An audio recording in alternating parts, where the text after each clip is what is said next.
একজন নেতা তার ভালো কাজের মাধ্যমেই জনগণের হৃদয়ে জায়গা করে নেয়, অবশ্যই তার মিষ্টি কথার মাধ্যমে নয়। জনগণ ভালো কাজকেই দিন শেষে প্রাধান্য দেয়। প্রতিপক্ষের অপবাদ যতই প্রবল হোক, দিন শেষে সততা, নীতি এবং আদর্শেরই জয় হয়। রাজনীতিতে শক্তি এবং ক্ষমতা যতটুক প্রয়োজন, তার চাইতে বেশি প্রয়োজন জনগণের বিশ্বাস। ক্ষমতার জন্য নয়, রাজনীতি করা উচিত মানুষের কল্যাণের জন্য, কারণ রাজনীতি মানুষের জীবনকে প্রভাবিত করে। আসসালামু আলাইকুম, আমি ফয়সাল হক, ফয়সাল ইন ফোকাসে আপনাকে স্বাগতম। এখনো যদি ফয়সাল ইন ফোকাসের ফেসবুক এবং ইউটিউব চ্যানেল সাবস্ক্রাইব না করে থাকেন, আমার অনুরোধ রইল অবশ্যই এখনই সাবস্ক্রাইব করুন এবং আমার পাশেই থাকুন। চলে আসি মূল গল্পে। একটি অঞ্চলে ইব্রাহিম হোসেন নামে একজন উদয়মান নেতা ছিল। তার জীবনের মূল মন্ত্র ছিল মানব সেবা। তিনি মানুষের উপকারে, তিনি মানুষের বিপদ আপদে নিজেকে বিলিয়ে দিতে সবসময় প্রস্তুত থাকতো। তিনি সবসময় আপদে বিপদে মানুষের পাশে থাকতে পছন্দ করত। তিনি খুব অল্প সময়ে তার এলাকায় খুব জনপ্রিয় একজন নেতা হয়ে গেল। কিন্তু এটাই ছিল তার জীবনের সবচেয়ে বড় কাল। তার প্রতিপক্ষ এত অল্প সময়ে জনপ্রিয় নেতা হয়ে যাওয়া তার একদমই পছন্দ করেনি। তার প্রতিপক্ষ রাশেদুল ইসলাম সবসময় চেষ্টা করত বিভিন্ন রকম মিথ্যা, বিভিন্ন রকম গুজব, বিভিন্ন রকম অপতথ্যের মাধ্যমে তাকে হেয় প্রতিপন্ন করা। কিন্তু রাশেদ কখনোই ইব্রাহিমকে দমিয়ে রাখতে পারত না। ইব্রাহিম তার গতিতে মানুষের ভালোবাসা নিয়ে, জনগণের ভালোবাসা নিয়ে সামনের পথ চলায় সবসময় অগ্রসর হতেই থাকত। কিন্তু রাশেদের এই জিনিসটা কখনোই ভালো না লাগায় তিনি একবার এক জনসভায় বলে বসলেন, স্থানীয় উন্নয়ন প্রকল্পের তহবিল থেকে 50 লক্ষ টাকা ইব্রাহিম আত্মসাৎ করেছে, যা জনগণের টাকা। এই কথাটি যখন রাশেদ তার জনসভায় মঞ্চে বলে ফেলল, তখন তো কিছু মানুষ এটাকে বিশ্বাস করে ফেললো। বিশেষ করে রাশেদের যারা অনুসারী ছিল তারা তো এটা মার্কেটিং করা শুরু করলো। এই কথাটি মুহূর্তের ভিতর এলাকায় ভাইরাল হয়ে গেল যে ইব্রাহিম অমুক প্রকল্প থেকে প্রায় 50 লক্ষ টাকা আত্মসাৎ করে ফেলেছে। ইব্রাহিমের দল ইব্রাহিমকে বলল, তুমি এটার কোনো প্রতিবাদ করবে না, তুমি চুপচাপ থাকো।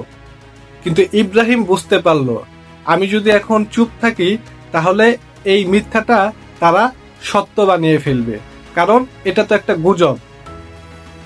ইব্রাহিম শুক্রবার জুম্মার নামাজের সময় মসজিদে মাইকে চ্যালেঞ্জ দিয়ে বসল যে আমি অমুক উন্নয়ন প্রকল্পের তহবিল থেকে 50 লক্ষ টাকা আত্মসাৎ করি নাই। যদি কেউ প্রমাণ দিতে পারে আমি আত্মসাৎ করেছি, তাহলে আগামী জুম্মায় এই মসজিদেই আমি আবার নামাজে আসব। 1 সপ্তাহ সময় আপনাদের কাছে আমি চাইলাম এবং আপনাদেরকে আমি দিলাম।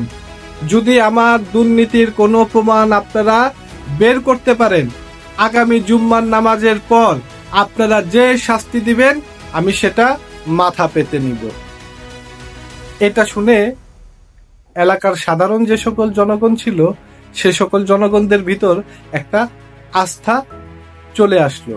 কিন্তু আলোচনা, সমালোচনা এবং কান ঘষাঘষি সেটা আরো চরম পর্যায়ে উঠে দাঁড়ালো যে কি হয় আগামী সপ্তাহে। নিশ্চয়ই রাশেদুলের দল এবং রাশেদুল কোনো না কোনো প্রমাণ তো অবশ্যই আনতে পারবে। কেউ কেউ তো বিশ্বাস করেই ফেলেছে যে ইব্রাহিম চুরি করেছে, কেউ আবার বিশ্বাস করে নাই, কেউ আবার ইব্রাহিমকে সন্দেহ করে, কেউ আবার ইব্রাহিমকে সন্দেহ করে না। এইভাবেই 1 সপ্তাহ টান টান উত্তেজনা মুহূর্তে যেতে থাকলো। পরবর্তী সপ্তাহে জুম্মার নামাজের জন্য সবাই অপেক্ষা করছে। হ্যাঁ, শুক্রবার আসলো, জুম্মার নামাজের সময় সবাই নামাজে পড়তে গেল। আজ মসজিদে কি না কি হয়, কি রহস্য উদ্ঘাটন হয়। কিন্তু না বন্ধুরা, কোনো রহস্য উদ্ঘাটন হলো না। ওই দিন রাশেদুল জুম্মার নামাজ ওই মসজিদেই পড়তে আসেনি। তখন এলাকাবাসী বুঝতে পারলো যে এটা একটা গুজব ছিল, এটা একটা মিথ্যাচার ছিল, এটা ইব্রাহিমকে ফাঁসানোর জন্য একটি ষড়যন্ত্র ছিল তার প্রতিপক্ষ দলের। কিন্তু বন্ধুরা, গল্প এখানেই শেষ নয়। গল্পের বাকি অংশ জানার জন্য অবশ্যই এখনই আমার চ্যানেলকে সাবস্ক্রাইব করার অনুরোধ রইল। চলে আসি মূল গল্পে। পরের দিন শনিবার এক সাংবাদিক একটি ভিডিও প্রকাশ করলো। সে ভিডিওতে স্পষ্ট বোঝা যাচ্ছে যে রাশেদুল তার সহকর্মী, তার দলীয় নেতাকর্মী সবাইকে নিয়ে একটি ষড়যন্ত্র করছে এবং ওই ষড়যন্ত্রে ইব্রাহিমকে ফাঁসানোর জন্য তারা চেষ্টা করছে, পরিকল্পনা করছে এবং তারাই ওই মজলিস থেকেই ইব্রাহিমকে কিভাবে দুর্নীতিগ্রস্ত বানানো যাবে সেই পরিকল্পনার একটা নীল নকশা আঁটে। এই ভিডিওটা যখন স্থানীয় গণমাধ্যমে প্রচার করা হলো তখন তো একদম পানির মতো স্পষ্ট হয়ে গেল কেন গত জুম্মায় রাশেদুল এই মসজিদে নামাজ পড়তে আসেনি এবং কেন গত এক সপ্তাহে কোনো প্রমাণ বের করা যায়নি। কারণ ঘটনাটি মৌখিকভাবে না এবং অনুমান করে নয়, ঘটনাটি পুরোপুরি মিথ্যা এবং গুজব ছিল, যা ওই ভিডিও ফুটেজে একদম স্পষ্ট। তো বন্ধুরা, এই গল্পটি থেকে আমরা কি শিখতে পারলাম? পরবর্তীতে কিন্তু ঠিকই ইব্রাহিমের জনপ্রিয়তা আগের চাইতে বেড়েছিল। ইব্রাহিমের সৎ সাহস, ইব্রাহিমের নীতি, ইব্রাহিমের আদর্শ, ইব্রাহিমের সততা ইব্রাহিমকে সবার সামনে প্রমাণিত করে যে ইব্রাহিম একজন সৎ নেতা এবং ইব্রাহিম একজন জনবান্ধব নেতা। আর রাশেদুল যে ষড়যন্ত্রকারী সেটা কিন্তু এলাকায় তখন প্রকাশ হয়ে যায়। সবার মুখে মুখে একই কথা থাকে যে রাশেদুলের চাইতে ইব্রাহিম ভালো মানুষ। যে ষড়যন্ত্রের মাধ্যমে ইব্রাহিমকে ফাঁসাতে চেয়েছিল সেই এখন জনগণের কাছে খারাপ হয়ে গেল।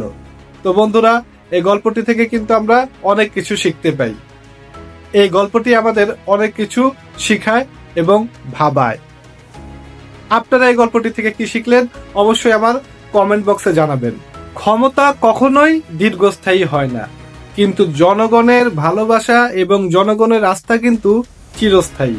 ক্ষমতা হারানোর চাইতে ভয়াবহ হচ্ছে জনগণের আস্থা হারানো। রাজনীতি হচ্ছে একটি শিল্প যেখানে একজন নেতা এবং জনগণের ভবিষ্যৎ নির্ণয় করা সম্ভব।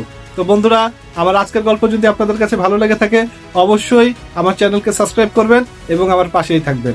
আমার জন্য দোয়া করবেন। সবাই ভালো থাকবেন, সুস্থ থাকবেন। আসসালামু আলাইকুম রহমতুল্লাহি ওয়া বারাকাতুহু।